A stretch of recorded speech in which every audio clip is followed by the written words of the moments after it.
You never expect the end of the world to start with a text message, but that is exactly how it happened for me. 1 minute, I was shotgunning a beer on the roof of Delta Sigma. The next, my phone buzzed with a warning that would change everything. If you are new here, do not forget to hit that subscribe button and give this video a like if you are enjoying it so far.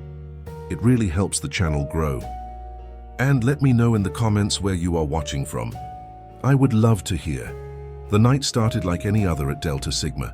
Music thumping. Red Solo cups everywhere. The air thick with the smell of cheap beer and pizza. I was Jake, president of the wildest frat on campus, and tonight was supposed to be legendary. But as the party raged, something felt off. It was Tyler who first noticed. He was standing by the window, staring out into the darkness, his face pale. "Dude, check this out," he called, waving me over. I rolled my eyes, thinking it was another prank. But when I looked outside, my stomach dropped. Across the street, a girl in a torn hoodie was sprinting, her screams echoing over the music. Behind her, 3 figures stumbled after her, moving in that weird, jerky way you only see in horror movies. Except this was not a movie. I grabbed the remote and killed the music. The room went silent, except for the pounding of my heart. "Everyone listen up," I shouted. "Barricade the doors and windows. Use the couches, tables, anything you can find. Tyler, get the toolbox from the basement. Marcus, grab the bats from the rec room. Maya, help me find the first aid kit." No one argued. Fear has a way of making people listen. We moved fast, stacking furniture against the doors and windows. The sound of breaking glass and distant screams drifted in from outside. My hands shook as I jammed a chair under the doorknob, but I tried to keep my voice steady. Stay calm. We have been through worse. Remember the foam party last year? A nervous laugh rippled through the room. Humor, even bad humor, helped. Tyler came back with the toolbox, his face slick with sweat. "Dude, what is happening out there?" I shook my head. "I do not know, but we are not letting anyone in unless we are sure they are not.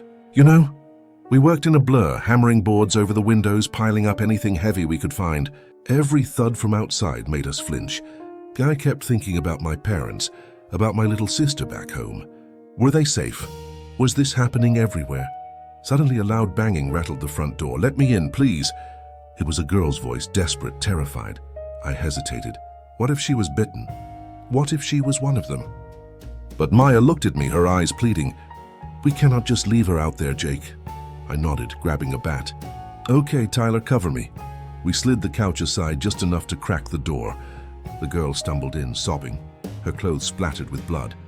But none of it seemed to be hers. "They are everywhere," she gasped. "They got my roommate. I barely made it." We checked her for bites, then let her collapse onto the couch. "Welcome to Delta Sigma," I said, trying to sound brave. "You are safe here. For now." Outside, the chaos grew louder. Sirens wailed in the distance. The sky flickered with the orange glow of fires. I looked around at my friends, Tyler, Marcus, Maya, the new girl, and a dozen others. Some were crying. Some were just staring numb. I took a deep breath. "Listen up. We are not just a frat. We are a family. We are going to get through this. Together." But even as I said it, I wondered if I was lying, because outside the world was ending, and inside we were trapped. The night dragged on. We took turns watching the windows, listening for any sign of the infected. Every shadow made us jump. Every groan from outside sent chills down my spine.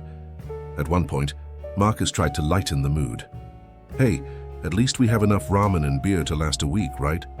Tyler snorted. "Yeah, if the zombies do not get us, the sodium will." But the jokes could not hide the fear. We were just kids playing at being heroes, and the monsters outside were real. As dawn crept over the horizon, the screams faded. The streets were empty, except for the bodies. We survived the first night, but I knew the real test was just beginning. Because as the sun rose, we heard something new, a voice on the radio crackling through the static. "This is campus security. If you are still alive, get to the science building. Help is coming." I looked at my friends. Should we stay in our fortress or risk everything for a chance at rescue? The choice would change everything. The sun was up, but the nightmare was not over. We had survived the first night, but now we faced a choice that could get us all killed or save us. Stay in our fortress or risk the streets for a promise of rescue. I stared at the radio, the static hissing in the silence. This is campus security. If you are still alive, get to the science building. Help is coming, the words echoed in my head. I looked around at my friends, faces pale, eyes wide, everyone waiting for me to decide. I was the frat president, but I had never felt less like a leader. Tyler broke the silence. Dude, we cannot just sit here. What if the army really is coming? Maya shook her head. Or what if it is a trap? Or worse, what if the science building is already overrun? The new girl, her name was Lexi, we learned, hugged her knees on the couch. I do not want to die in here, but I do not want to die out there either. I tried to think. The house was secure for now. We had food, water, and weapons. But how long would that last? What if the infected broke through? What if we ran out of supplies? I remembered my dad's old advice. Sometimes the hardest choice is the right one. I took a deep breath. We need more information. Tyler, Marcus, come with me. We will check the roof, see what is happening outside. Maya, keep everyone calm. Lexi, help her. We climbed up the narrow attic stairs, hearts pounding. The roof was cold and slick with dew. From up there we could see the whole campus. Smoke curled from the dorms. Cars were abandoned in the streets. A few infected still wandered, dragging their feet, jaws slack. But the science building was only 3 blocks away. It looked quiet. Too quiet. Marcus scanned the horizon with his phone camera. I do not see any soldiers. No rescue choppers, just emptiness, Tyler frowned. What if the radio is just on a loop? What if there is no one left? I felt the weight of their fear. I felt it in my own bones.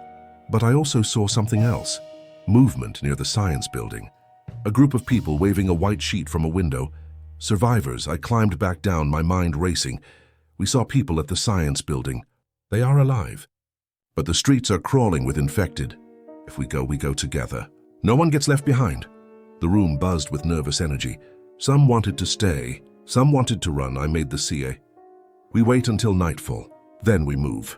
Less chance of being seen. Until then, we get ready. We spent the day preparing. Packing bags with food, water, and anything useful. Taping knives to broom handles.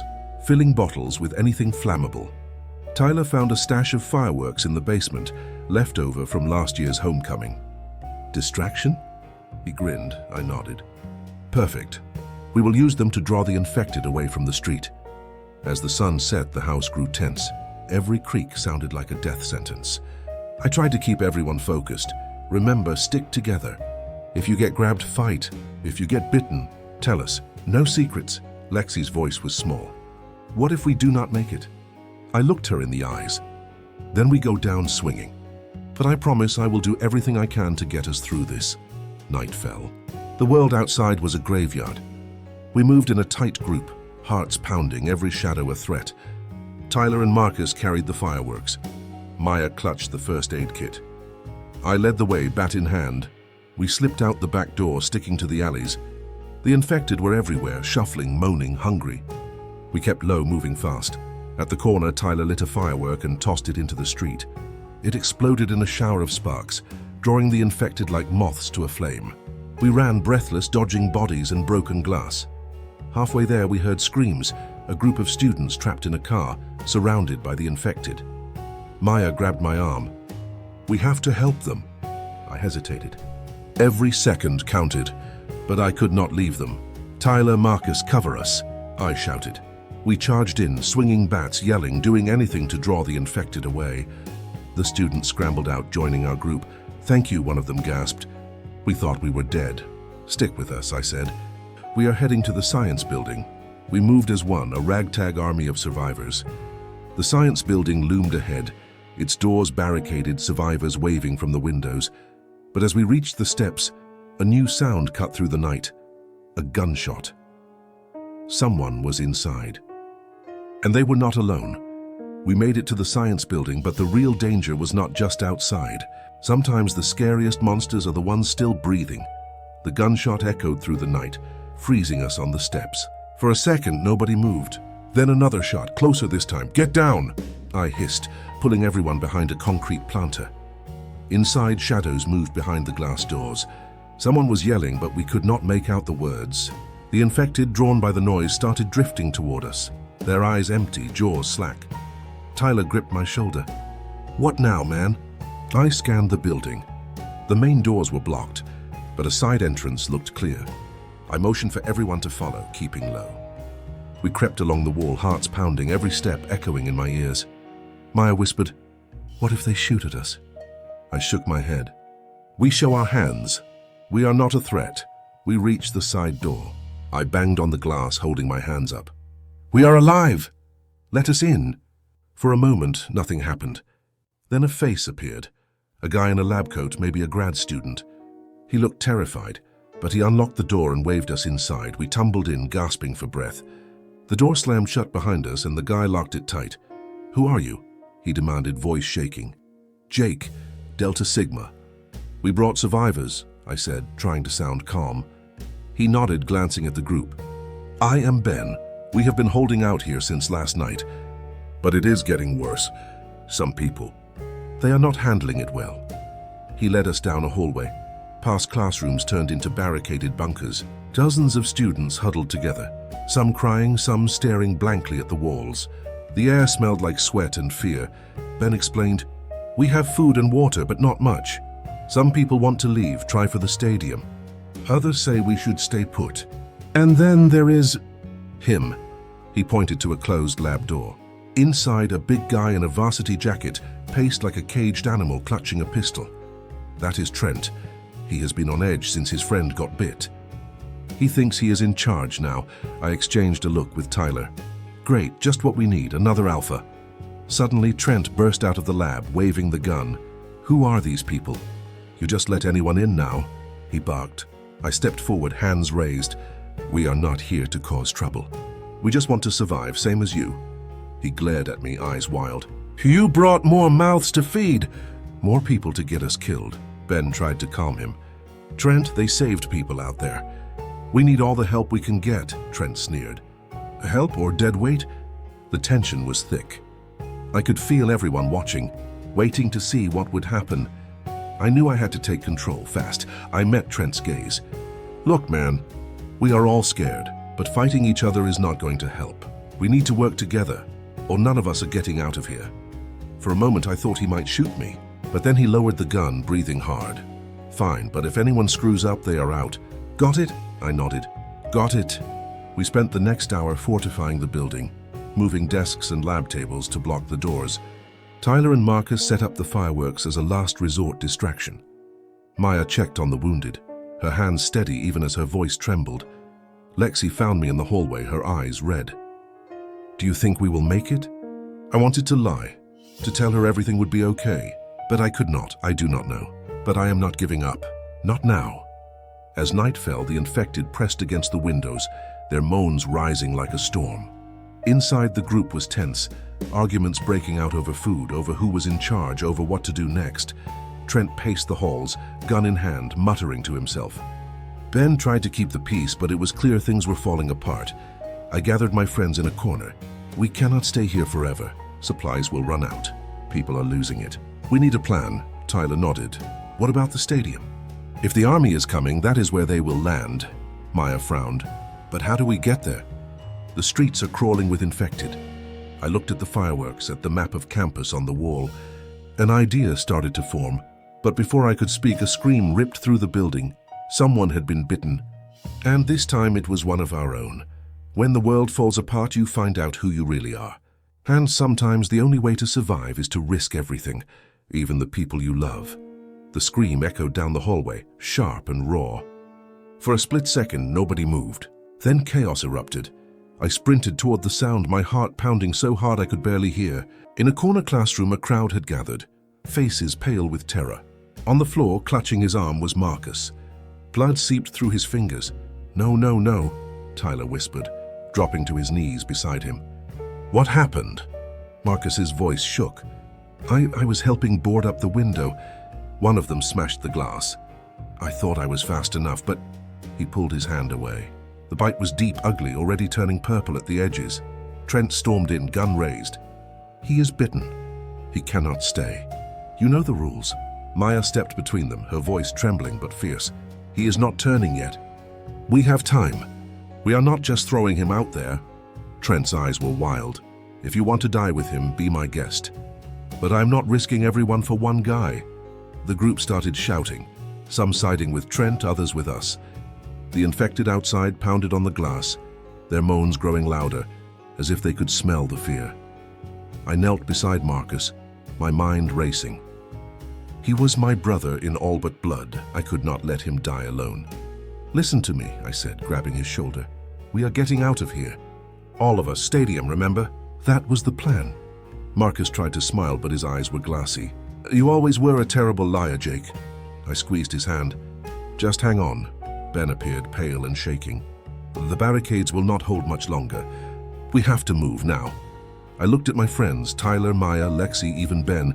I saw the fear, but also the hope. We were not just a frat anymore. We were a family. I stood up, facing the group. "We are leaving. Anyone who wants to come, follow us. We have a plan."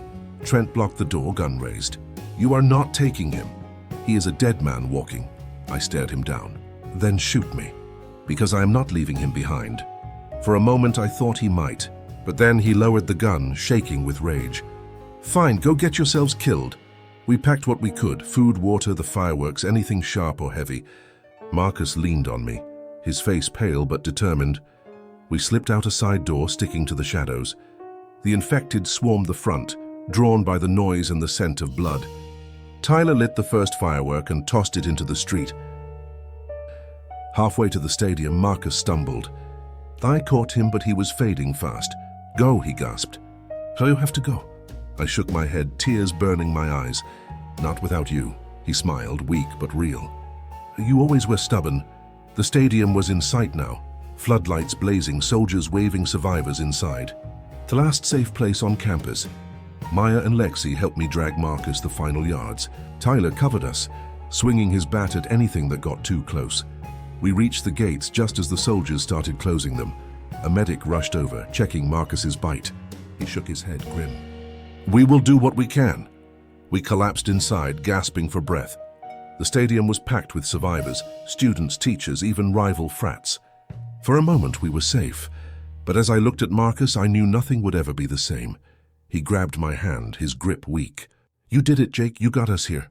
I tried to smile, but the tears came anyway. "I could not have done it without you." He closed his eyes, breathing slow. "Tell the guys.